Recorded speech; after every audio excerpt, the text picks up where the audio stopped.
Hi everybody, welcome to my pathophysiology and pharmacology course for the online course. In this short video, hopefully short, I will be giving a little bit of background about myself and a little bit of an overview of the course itself, and hopefully you'll like it.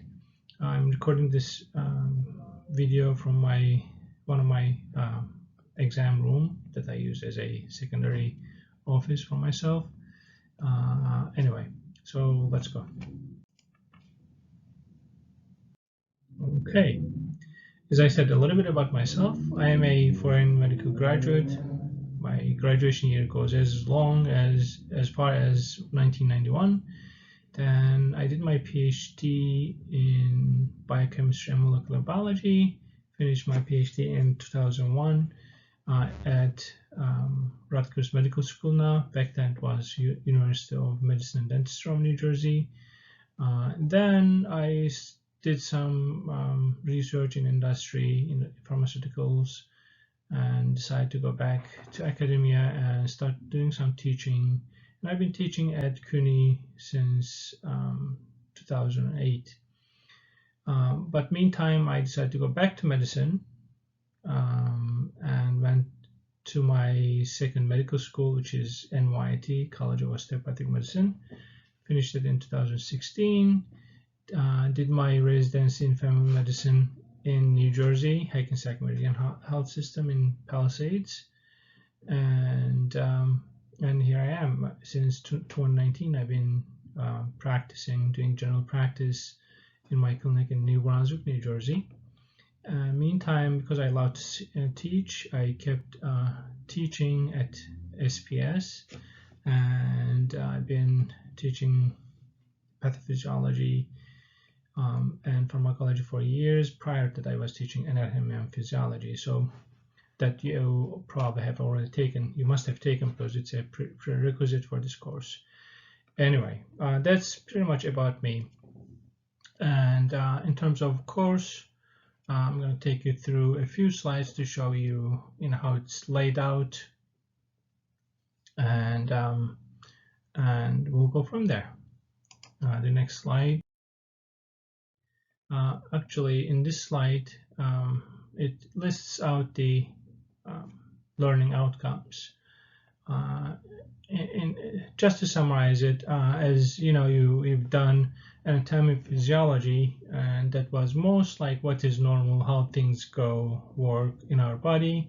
In pathophysiology and pharmacology, we're going to look at the other side of the coin, where we will learn about how a disease develops, what the underlying mechanism is, what is going wrong, and then becoming into a disease.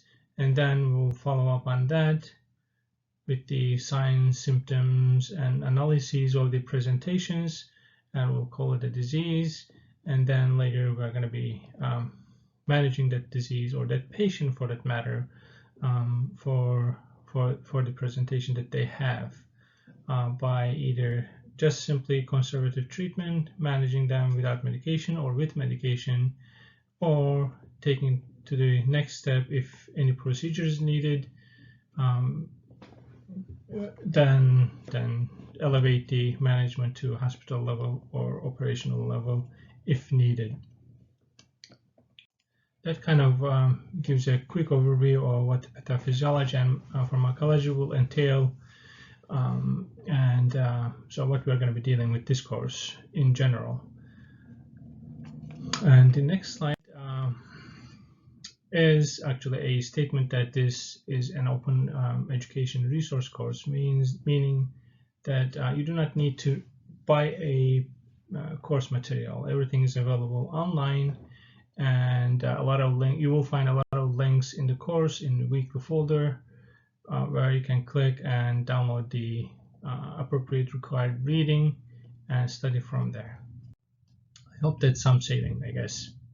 So this slide is your opening slide. I believe you have had Blackboard. All of you had Blackboard experience, where you will see pretty much similar interface or window. Just to summarize, you have your menu on the left, where you can browse through the course or go from one section to another. In our case, it's announcements versus weekly folders, grades, discussion boards, and so on.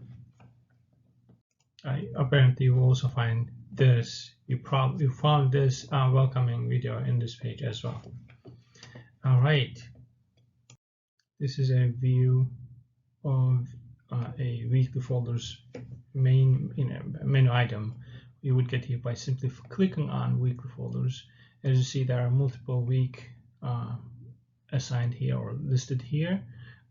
Each week you will be doing specific tasks, assignments, readings, and discussions, and you would get to that assignments or required readings by simply clicking on the appropriate week.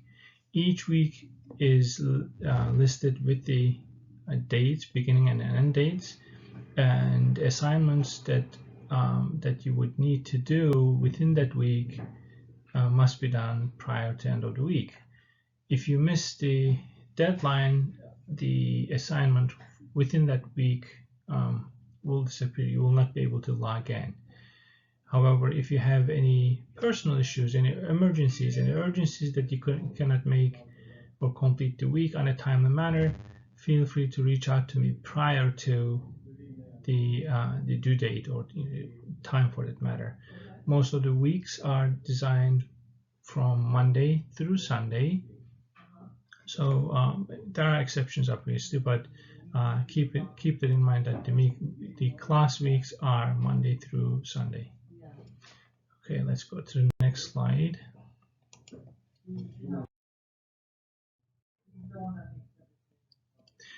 As you see this view where we are now in our weekly folder, you will see objectives listed, and your tasks are also listed. For example, it states, identify antibodies, respond to stress, for example, that's the first one, and so on, and you'll just keep going on.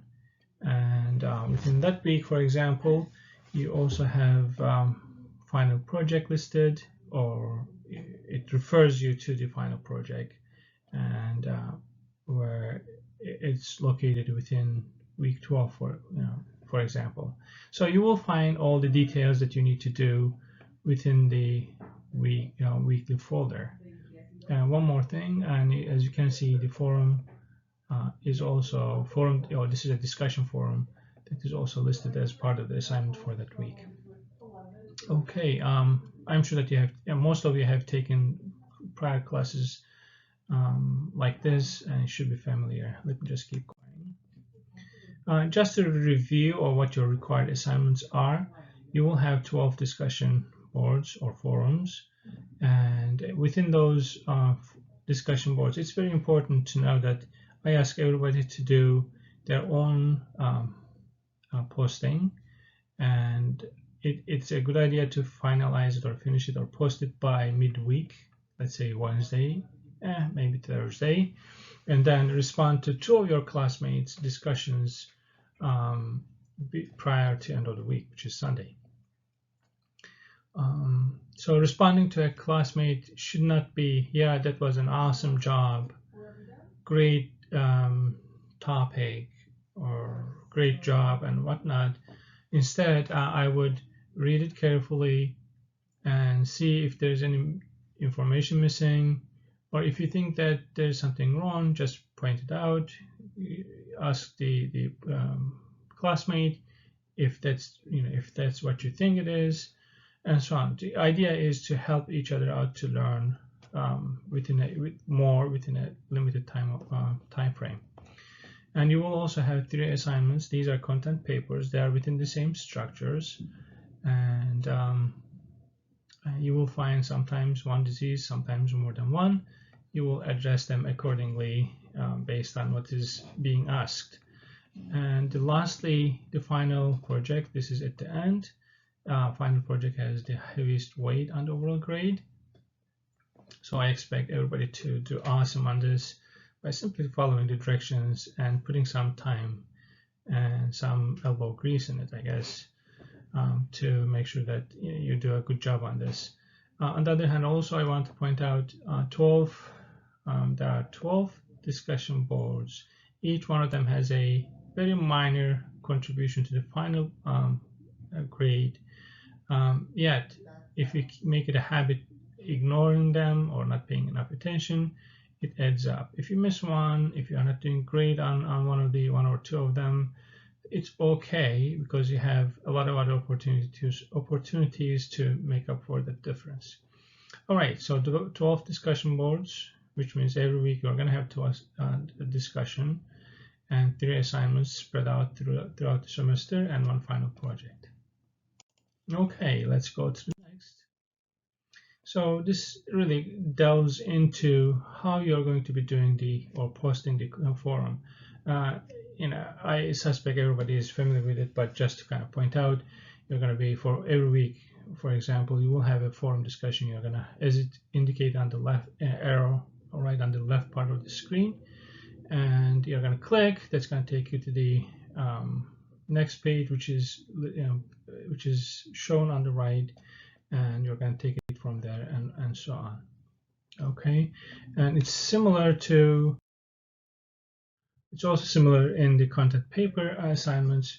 As you see, the average weight of this content paper is a little heavier than the forums, but each content paper will have different parts that you need to finish to be able to max out the potential score that you can get out of it. Okay, and if you click on that content paper link, for example, it's going to bring you to the one on the right view where it's listed, the weight is listed, when the due date is listed, and so on. One thing though I want to kind of make sure that you understand, in the past it has happened where some of the students have missed on different parts of the assignments. So you need to be able to, you should be completing all parts of each assignment to be able to get the credit, full credit. All right. So again, welcome to my course, my class, and I'm looking forward to a very educative, very informative, and very joyful semester, and I hope you enjoy it as well. I have my email here. If you need to, you can email me anytime. If you need to get my attention, though, I want to kind of make it clear. If you need my immediate attention, feel free to text me at my cell, which is listed elsewhere in the course, but here it is again. It's 732-763-2264. Okay, and that's the way to get me going on an emergent matter. All right, welcome again, and I hope you enjoy this course. So long.